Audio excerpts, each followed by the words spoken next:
receber o pregador dessa noite.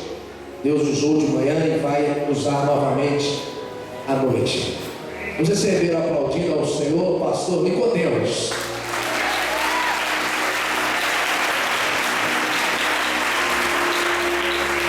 Aleluia. É mais forte para Jesus. Abre sua boca. Libera todo o seu amor para o Pai. Vai liberando o seu amor. Aleluia, Pai. Nós chamamos Jesus. Nós chamamos Espírito Santo. Aleluia. Aleluia. Fala para essa pessoa do seu lado. Eu te amo em Cristo Jesus. Aleluia, Pai. Eu não consigo mais enxergar uma igreja na minha frente. Eu estou enxergando aqui um pronto-socorro espiritual. Deus, Ele separou essa noite porque Ele tem um zelo especial pela sua alma. Ele te trouxe aqui para te curar. Muitos já foram curados aqui nesta noite, amém? Amém? Muitos já foram curados aqui nesta noite. Mas Deus ainda tem mais para fazer na sua vida. Amém? Fala comigo, Deus ainda tem mais para fazer na minha vida. Amém? Aleluia. E eu creio nisso. Amém? Abra sua Bíblia no livro de Lamentações de Jeremias, capítulo 3, versículo 18. Lamentações de Jeremias, capítulo 3, versículo 18. Deus, Ele quer traçar uma nova trajetória na sua vida a partir de hoje. Amém? Uma trajetória baseada na fé, mas uma fé sobrenatural, uma fé que não se esbarra em circunstâncias. O Espírito Santo, Ele está à vontade neste lugar, amém? Fala comigo, Espírito Santo, esteja à vontade na minha mente e no meu coração. Aleluia.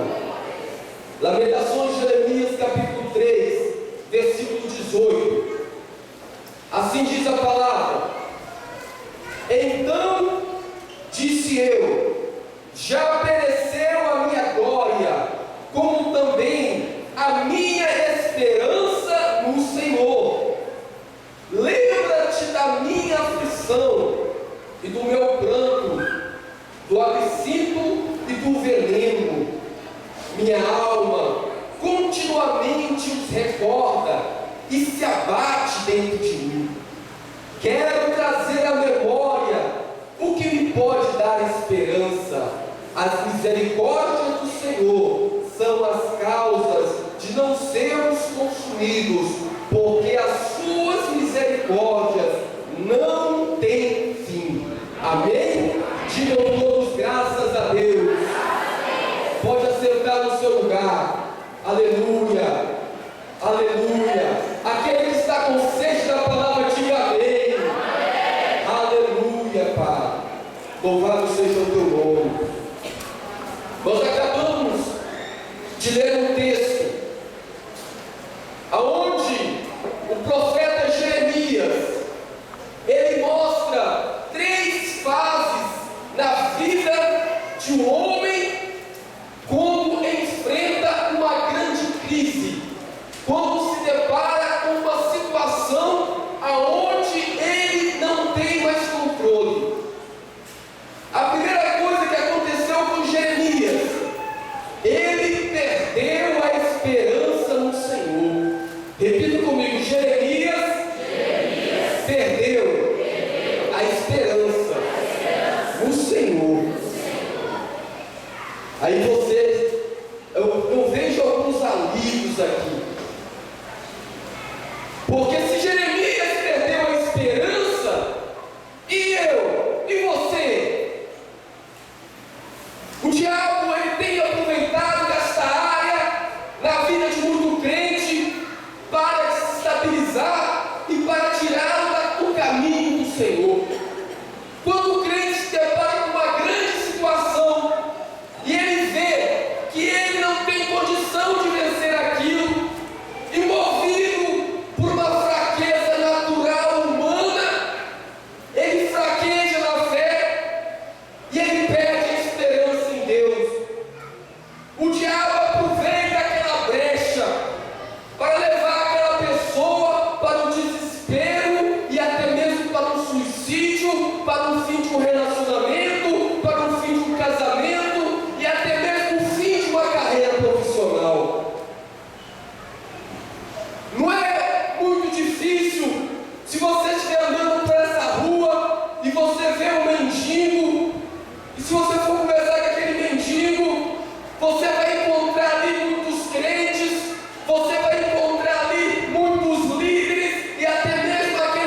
me abandonou. Deus não me ama. Deus, Ele não tem cuidado de mim. Por que que Deus permitiu isso acontecer na minha vida?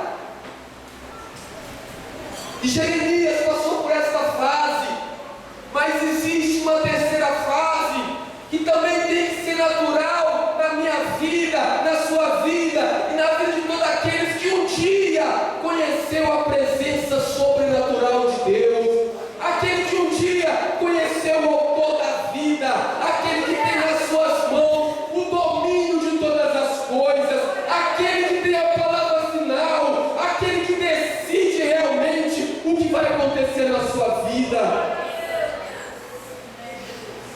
E Jeremias, ele teve encontro com Deus, ele teve experiências com Deus, e baseado nessas experiências, Jeremias, ele não ficou apenas ali alimentando o seu desespero, alimentando o seu pesadelo, mas Jeremias, ele começou a buscar tudo aquilo que podia trazer de volta a esperança, tudo aquilo que podia trazer de volta a sua fé. Então são três fases que tem que acontecer na vida daqueles que estão firmes na palavra de Deus.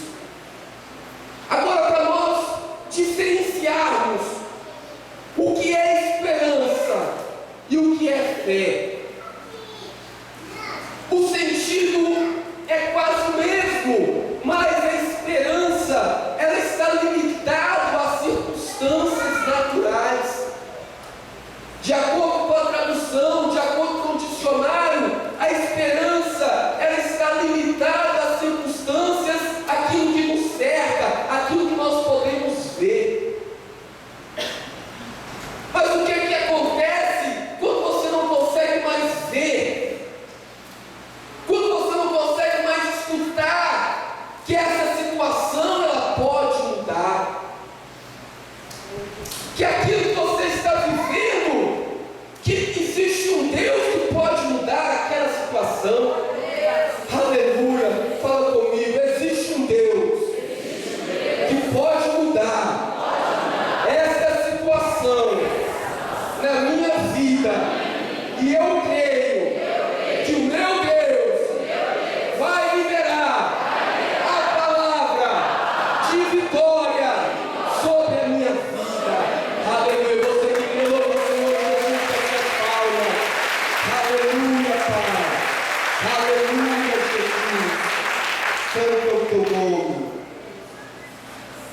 Mas o que acontece quando você não consegue mais ver uma solução? Talvez é uma enfermidade e o médico diz que não tem cura. O médico diz que aquela situação não tem como mudar. As circunstâncias, a esperança vai embora.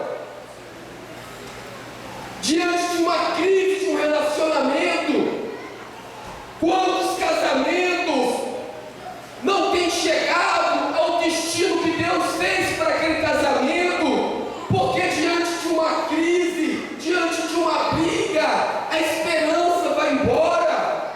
A esposa não tem mais capacidade de crer que Deus pode mudar aquele marido. O esposo perde a esperança de que Deus pode mudar aquela situação. E o caminho mais fácil, o mais perto é o divórcio, o mais fácil é a separação. Mas Deus, Ele sempre tem a última palavra na sua vida, meu amado. Deus, Ele sempre tem um ponto final. É Deus que dá. Aleluia, Pai. Aleluia, Jesus. Quando bateu o desespero em Jeremias, ele perdeu a esperança no Senhor. E o versículo 19 e 20 diz o seguinte, fica a sua Bíblia aberta nesse texto. O versículo 19 diz: lembra-te da minha aflição, do meu pranto, o absinto, a planta amarga, e do veneno, minha alma, como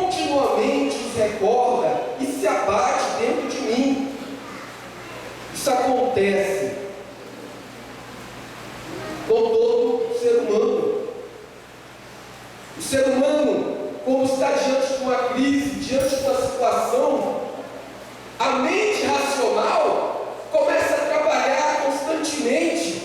A mente racional começa a buscar sempre uma saída, começa a buscar uma solução. Se é uma crise financeira, ele busca a solução na família, busca uma solução nos bancos e continua a buscar uma solução.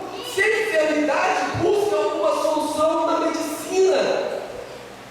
Mas, e quando essa solução não vem? E quando você vai buscar aquela solução, bate a porta diante de você? Qual é a atitude a tomar? É fazer o que Jeremias fez? Está maquinando na mente? Está pensando continuamente naquilo? Amados, o diabo, ele aproveita essa situação onde a pessoa está fragilizada pela dor, ela está fragilizada pelo sentimento, onde a pessoa está sensível a tudo que acontece ao seu redor, e o diabo ele começa realmente a alimentar aquilo na mente, e começa a fazer aquilo ser maior do que realmente é. Porque a pessoa fazendo isso, ela começa a estar cega espiritualmente, ela não consegue mais enxergar a mão de Deus agindo. É um passo para a cegueira espiritual, é um passo para o esfriamento. Muitas pessoas, elas se deparam com essa situação. Existem alguns que ignoram a crise, ignoram aquilo que está vivendo. Se a pessoa está doente, a pessoa ela ignora que está doente, não busca um tratamento, não busca a medicina, não busca o remédio natural.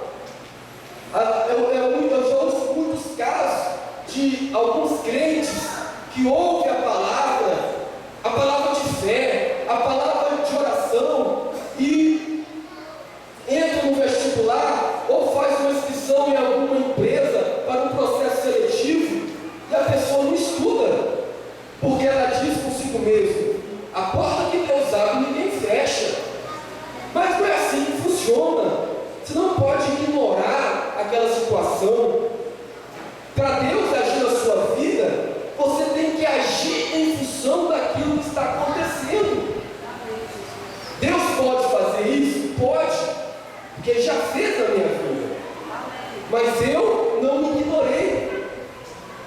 Quando eu fui fazer uma prova, eu tinha 18 anos, eu fui fazer uma prova para entrar no Banco de Crédito Real de Minas Gerais, que não existe mais. E eu estava no ensino médio, e as pessoas que faziam aquela prova eram indicações políticas, eram pessoas de uma outra classe social. E quando eu entrei naquela sala, eles pensavam que eu ia levar um cafezinho para eles pensavam que eu ia fazer algum serviço ali, porque eu não pertencia àquele meio.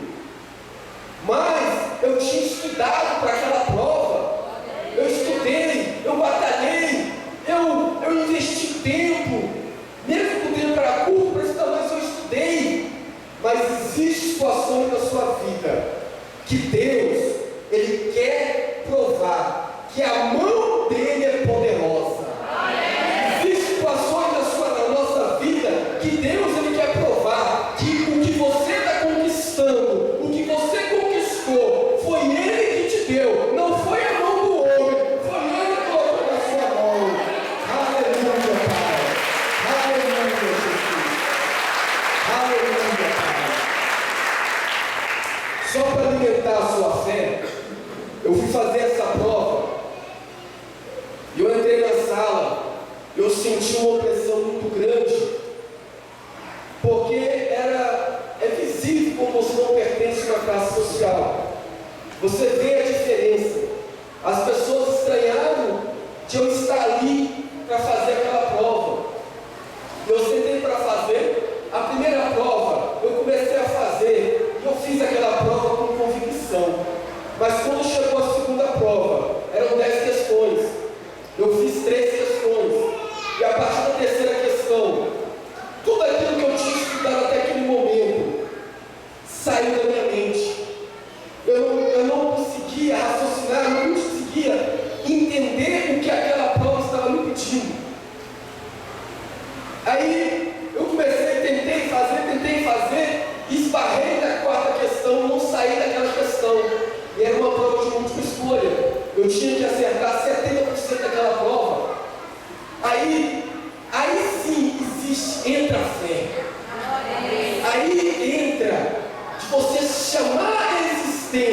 aquilo que te dá esperança. Aleluia. Aí eu tinha uma convicção tão grande que Deus tinha aberto aquela porta para mim. Eu tinha um sentimento tão forte que Deus, Ele não ilude os seus filhos. Que Deus não te permite se iludir. Eu tinha feito a minha parte, eu estudei, eu orei, eu busquei. Era a única chance da minha vida. Era a chance que Deus estava me dando para mudar a história, para me tirar de uma situação de miséria, para me tirar de uma situação de humilhação e me colocar numa posição diferenciada, uma posição de alguém que influencia a sociedade, de alguém que tem uma opinião, que tem uma voz que é ouvida aonde a pessoa está. Aí o tempo passou. O desespero bateu no meu coração. O diabo tentou jogar setas na minha mente. Deus te trouxe aqui para te iludir. Deus, Ele está permitindo isso porque você realmente é um fracassado. Você nunca vai sair daquela favela. Você nunca vai cursar um curso superior. O seu destino é lá na favela. O seu destino é ser um assalariado. Aí entra a fé. Aí entra chamar a existência aquilo que te dá esperança. Aí entra a base do relacionamento que você tem com Deus. A confiança que você tem em Deus que te está gerando aquilo na sua vida. A monitora falou 5 minutos para entregar a prova. Eu tinha feito 3 questões, faltava 7. Eu tinha que acertar 7 pelo menos para ser aprovado. Naquele momento, eu abaixei a minha cabeça e eu falei com meu pai: ô Pai, eu sei, Senhor, que o Senhor não me trouxe aqui para ser humilhado, para ser envergonhado. Eu sei, meu Pai, que a porta que o Senhor abre, o homem não pode fechar. E eu creio que o Senhor abriu essa porta para mim. Eu creio que o Senhor abriu essa oportunidade para mim. Então agora, Deus, é com o Senhor. Eu comecei a marcar as questões. Marquei as 7 questões. Entreguei a prova. E fui para casa. Aí inicia uma batalha espiritual. O diabo falando: você é um bobo, você é um otário. Como é que você vai passar se você marcou aleatoriamente aquela prova? Não tem condição natural disso acontecer na sua vida. Aí entra o Espírito Santo: meu filho, eu te amo. Meu filho, foi eu que te gerei. Meu filho, eu te gerei para você ser um vencedor. Eu te gerei para você não ser humilhado, mas para você ser uma referência neste mundo. Aí entra o Espírito Santo. Aí entra aquilo que você tem mais experiência. É com o Espírito Santo, é com o seu Deus que te gerou, ou com a circunstância que te oprime, ou é com a circunstância que te abafa, que tenta tirar a sua fé, que tenta te exaurir, tirar a tua força. Quem é que vence essa batalha? Aí eu fui lá na semana anterior pegar o resultado. E eu cheguei naquela sala. E quando eu peguei aquele resultado, e quando eu vi meu nome lá na lista dos aprovados, eu vi meu nome escrito naquele lugar. E eu creio: Deus, o Senhor é o meu pastor, e nada me faltará. Deita-me fora no meu espaço, guia-me mansamente pelas veredas tranquilas, e refrigera minha alma. Aleluia. Eu fui aprovado porque Deus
nós, porque você, independente do que aconteceu lá no Éden, independente do pecado ter entrado no mundo, no homem, você, nós fomos criados, nós somos feituras de Deus, nós saímos de dentro do próprio Deus.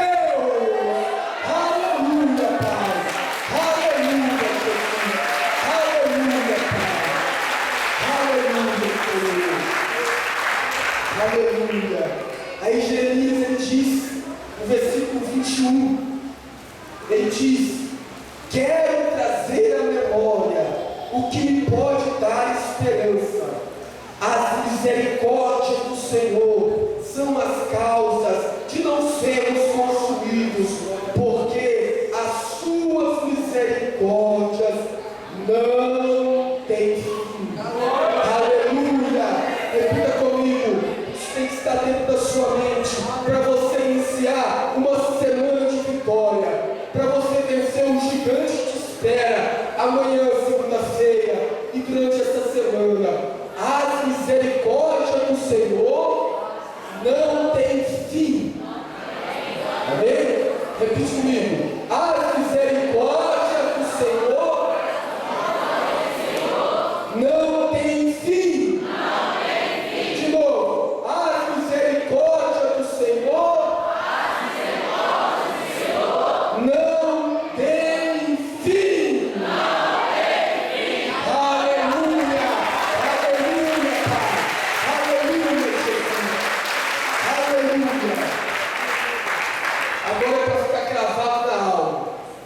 Misericórdia.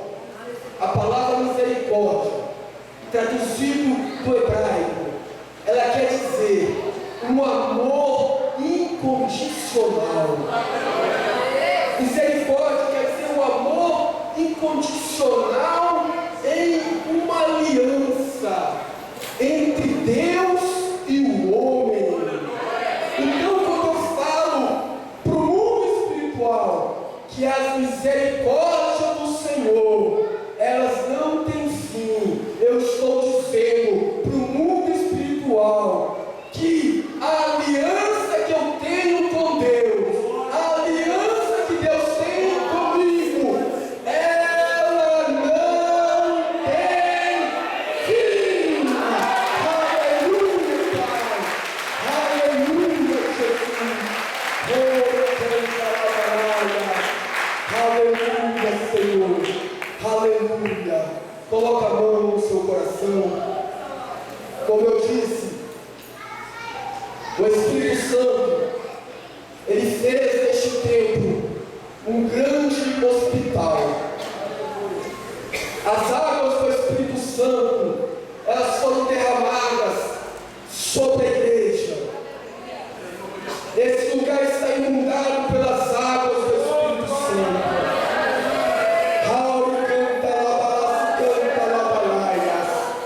Oh, aleluia, Pai. Aleluia, Jesus. Espírito Santo de Deus, nós sabemos que o Senhor está tratando conosco desde o início desse dia, Senhor. Pai, em nome do Senhor Jesus, que o Senhor venha, Pai, penetrar na mente, na alma e no espírito. Que a palavra do Senhor